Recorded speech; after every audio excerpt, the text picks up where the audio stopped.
Pardon the interruption, but I'm Frank Isola in for Mike Wilbon, who's taking the day off. I'm Tony Kornheiser. He deserves it. He's had a tough 2-day week. Come on. He's out ready playing for a big golf. football game. Yeah, you're right. No, I mean, he's going to say I'm on assignment, and the assignment is a 12:23 tee time, West Coast time, right? I mean, who is kidding who about this? Or he's we scouting are for not Northwestern. kidding each other about this. No. Yes, which they need in Arizona, I'm sure. Welcome to PTI, boys and girls. In today's episode, the Rockets have issues. Chris Paul may have a new team, and Steve Cohen wants a title. But we begin today with the Masters, which begins tomorrow for the first time ever in November. The azaleas will be replaced by fall foliage, and the weather report is calling for a lot of rain, at least tomorrow. Frank, Bryson DeChambeau is the betting favorite. Is he yours? You know, I can tell you're excited for this weekend. You get a little Masters golf in November. We're not used to it. I want to see him win. To me, he's become the biggest story in golf. I love his arrogance, his confidence. He's a little cocky. But I don't think he should be the favorite. He's been to the Masters 3 times. His finishes were 38, 39, and then before he turned pro, he finished 21st. I get it. He hits the ball long off the tee. But Augusta at heart is a golf course that's really set up for your second shot. That's where he struggles. He struggles with putts. I want to see him win it. I don't think he should be the favorite. So let me take these things one at a time. I am very interested in DeChambeau as well. He is the most unique and interesting guy in all of golf right now. I'd like to see if he throws a bunch of 64s out there, considering he says for him it's a par 67. And if he wins it, I want to know if he'll be celebrated or be condemned for the way he plays golf. There is the possibility that with the rain tomorrow, it turns Augusta into a long, soft course. Some people tell me that that's not great for big hitters because they don't get the roll they're used to and their second shots are not as close as they are used to. That, in fact, and it sounds counterintuitive, Frank, that it might be good for shorter, straighter hitters who know that they have to play from a long way out anyway and lay up and maybe they win that way. But I am interested, totally interested in DeChambeau, who, you know, when other people are under the radar, everybody's under the radar. He is the radar. He's the radar right now. All right, but how about the fact he's played 12 rounds there. He's only broken 70 one time. I think that's something you have to consider. And then what about Dustin Johnson? You know, for me, he's like the Atlanta Braves of the golf tour. He's won one time. He always seems to be close. He was second at the PGA. He won the FedEx Cup. He finished second last week in Houston. That's the guy that I think maybe will break through this weekend. So you then agree with Steve Sands of the Golf Channel, who I had on the podcast today. He is picking Dustin Johnson. In terms of DeChambeau and second shots and putting and all that, he won Winged Foot with second shots and putting because he was in the rough all the time. That's how he won it. If he putts like, you got to putt to win. If he putts like that, he can win it. Sands pointed out to me that Rory McIlroy, who has had so much heartache in Augusta specifically, that Rory McIlroy has won all of his majors on long, soft courses. I would almost like to see him win, to take away that chapter of all the heartbreak that he's had in Augusta, in the water, going left, all that stuff. So we'll see. What about Brooks Koepka? Last year tied for second, but he's been bothered by knee and hip issues. You give him any chance this weekend? Oh, everybody who's played there before and has done relatively well has a chance. Tiger won last year, having not won in so long. Tiger had this glorious win. Tiger can win. The people that play Augusta a lot know what they're doing. I'm really excited for it. Really am. It's going to be a lot of fun. All right, the Houston Rockets may have a problem. Russell Westbrook and James Harden are reportedly concerned that the team's window to win a title is closing. The organization fears they may want out. Both players reportedly approved of the hiring of new head coach Stephen Silas following the departure of Mike D'Antoni. And Daryl Morey's replacement as GM, Rafael Stone, said last week that the team is totally committed to winning the title. So, Tony, are Westbrook and Harden right to be concerned about the team's future? This is such a great story. These two guys will make $81 million this year. That's right, $81 million this year. Harden helped bring Westbrook to that team because they were buds on Oklahoma City. Okay, these two guys, $81 million. Just refresh my memory. How many rings do they have together? Because I think it's zero. Zero. Zero at this point. Okay.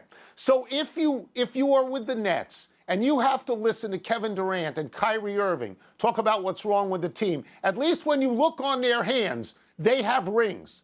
Westbrook and Harden have none. They lose every single year in the playoffs. They got none, and they're upset, and they want to go elsewhere. My advice would be, have a nice day.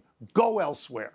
You know, I feel badly for Stephen Silas. We talk all the times about giving assistant coaches a chance. Here's a guy that's waited about 20 years. He's put in his time. He gets the job, and now these stories come out. I'd love to see a story from the owner, the GM, and the coach saying they're concerned about the direction of the franchise because of guys like Harden and Westbrook. They're going to make a combined $262 million, Tony, over the next 3 years. And to your point, to me, the window has closed for the Rockets. If I'm them, try to trade now. Could you do something where maybe you trade Harden to Philadelphia for Ben Simmons? You'd be picking up 7 years. Simmons is only 24 years old. And then, we know that Morey is in a win-now situation. Westbrook maybe to the Clippers. I think the Knicks would take him. If I'm the Rockets, start rebuilding now. That's the way you do it.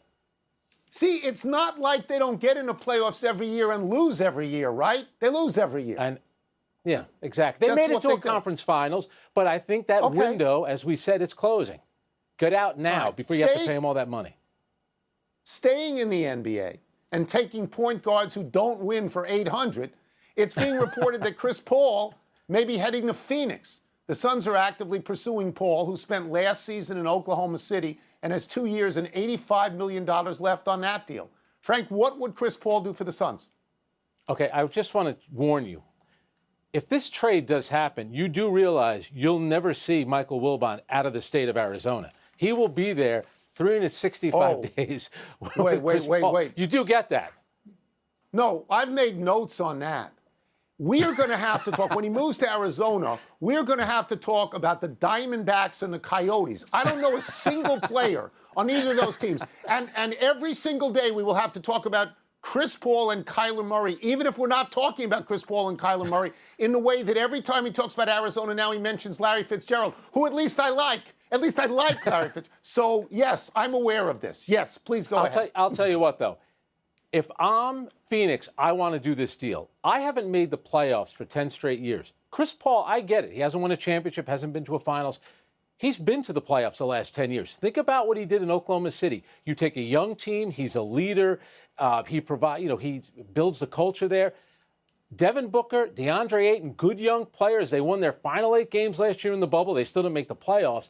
If I'm them, I make the move for Chris Paul. Try to take that next step if you're the Phoenix Suns.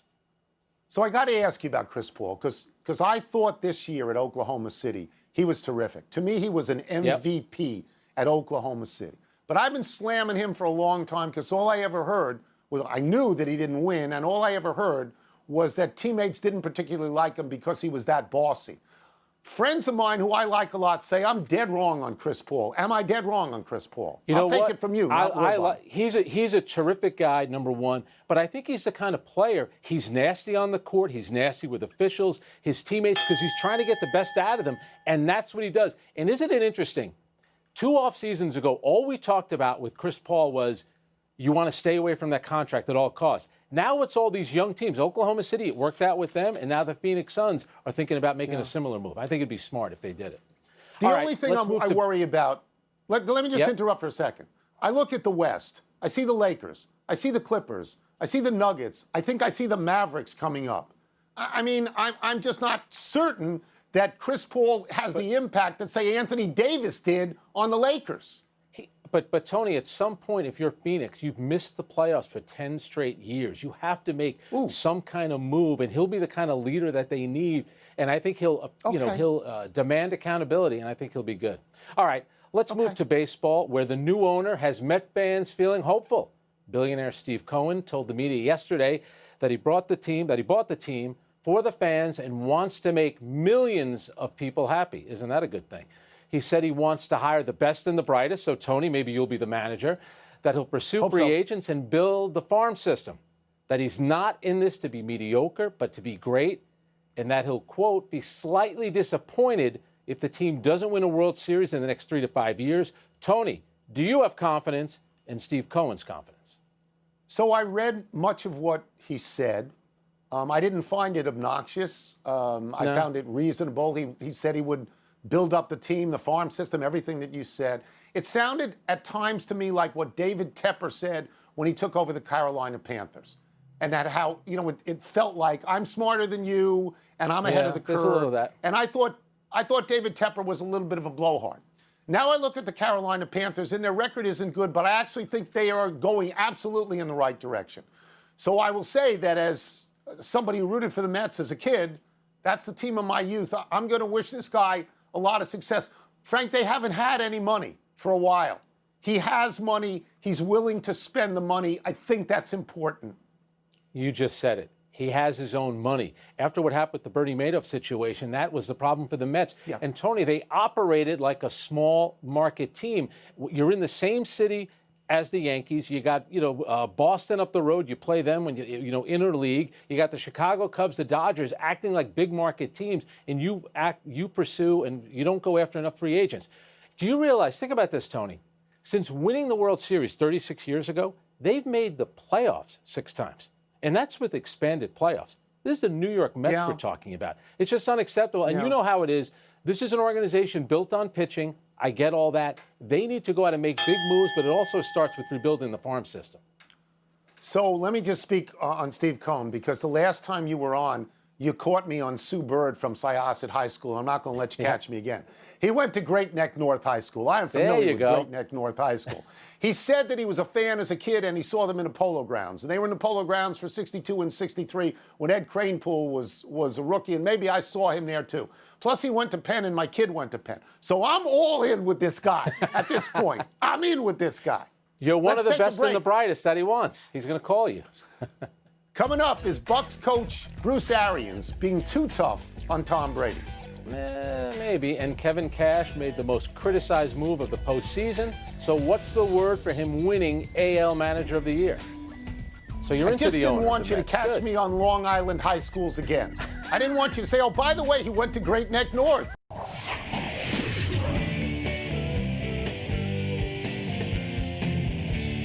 Time to have some words with Frank, and what's the word? What's first? Tom Brady should tell Bruce Arians to blank. To buzz off. And the reason I say that is because I can actually say buzz on television. All right? The first time that they lose to New Orleans, he says Brady has no grit. This next time they lose to New Orleans, he says, he threw some bad passes, and he should have targeted Mike Evans more. If I were Bruce Arians, maybe I'd be more concerned with my defense against New Orleans, because they've given up, let me get this straight, 34 and 38. They've been drilled. Maybe my defensive coordinator has no grit. I don't really get this. He's not Bill Belichick. They don't have a long-standing relationship. I mean, if you don't like him, put in Blaine Gabbert and let me know how that works out. I'm going to steal a word from Aaron Rodgers. Relax. That's what I would tell Bruce Arians. And you're right, Tony. You want to say something after the first game of the season to kind of establish a tone for the entire team. This was a game, you throw that game away. No one played well. And, you're Bruce Arians. You're going to keep going after Tom Brady. That would be like me constantly going after you, how to run this show. At some point, you got to back off a little bit. Tom Brady has the rings. He'll figure it out somehow. So, in other words, you're admitting to people that you go after me all the time, but not in public. I like that. True. What's next? True. Kevin Cash of the Rays makes a blank American League Manager of the Year. Proper. This guy had the best record in the American League. This guy got to the World Series. He got there with the 28th highest payroll out of 30. He beat the Yankees. He beat the Astros, much richer teams. I get it. He took out Snell, and it didn't work out. But he did that 20 times during the year, and it did work out. He understands his team. People that just look at that and they kill him, they're just stupid. It's an anti-intellectual position. He is a deserving Manager of the Year in the American League. I know you want an NBA analogy, so I'm going to say it's Giannis, because it's the same thing what happened in the NBA. When Giannis won MVP, everyone looked at LeBron and said, well, LeBron's a better player, and he's still playing. It's a regular season award. But here's the thing, Tony. Come on now. Is that one of the worst moves you've ever seen? And I know they do analytics, but at some point you want your manager to trust their instincts. He never should have taken Blake Snell out of that game. Never. I'll tell you who also deserved it in the National League, Don Mattingly. He took guys off the street and made the playoffs. He definitely deserved right. it. Eat thine words, Frank. Thine is such a great word. Let's take one last break. Still to come, the SEC scrubs yet another game, and so does the Big Ten. I'm not going after you. And Drew Holiday has a suitor. Would the new team be a good fit? Oh, I thought you said he had a scooter. A scooter, not a suitor. I didn't realize Well, that. he's on the Suitor he's having a reminds little me fun. of Ulysses, of course. Happy time, people. Happy 50th birthday tomorrow, Tanya Harding. It is impossible to mention Tanya Harding without mentioning Nancy Kerrigan. They were bitter rivals in figure skating, each a champion and each the biggest threat to the other for Olympic gold. The plot thickened because Harding's ex-husband and a pal cooked up a scheme to kneecap Kerrigan to keep her out of the Olympics. Kerrigan, who sobbed, why, got the sympathy, and Harding got the disdain. They were teammates in the Winter Olympics in 1994, and the drama of their relationship overshadowed the entire Games. On a personal note, I wrote about Harding and Kerrigan every day from Lillehammer. Every day. I even wrote a song about them. As the great editor Ben Bradley said, quote, nothing but readers. Harding finished up the track in the finals, which got unbelievably high ratings. Kerrigan finished second. The gold went to little-known Oksana Bayul. Harding tried boxing sometime after that. She once said she wanted to be the bantamweight champion of the world. There was a terrific movie a few years back, I, Tanya. Stop watching us. Go watch that movie. And in a few minutes, watch it. You know, you were there. Those of us back in the States, we were reading everything. We were eating it all. Remember how big that of a story that was? That wasn't Dorothy Hamill. This brought, figure skating on a different level. It was like the Oakland Raiders of figure skating, this story. It was crazy. Absolutely. I mean, people actually thought that they might go after each other in the practice ring. Happy anniversary, right. Dirk Nowitzki. On this day 6 years ago, Nowitzki passed Hakeem Olajuwon to become the top international scorer in NBA history. Nowitzki ended his career with 31,560 points. That's sixth all time. Those points were accumulated over 21 seasons, all with the Dallas Mavericks. Nowitzki was the MVP once. A few years later, he was on a championship team. 9 out of 10 people would say Dirk Nowitzki is the greatest NBA player not born and raised in the United States. But here comes Luka Doncic, who has stepped into Nowitzki's shoes in Dallas and is stepping over his numbers. We're a long way from 21 seasons, but in his first two, Nowitzki averaged 14.1 points per game and scored 1,820 points.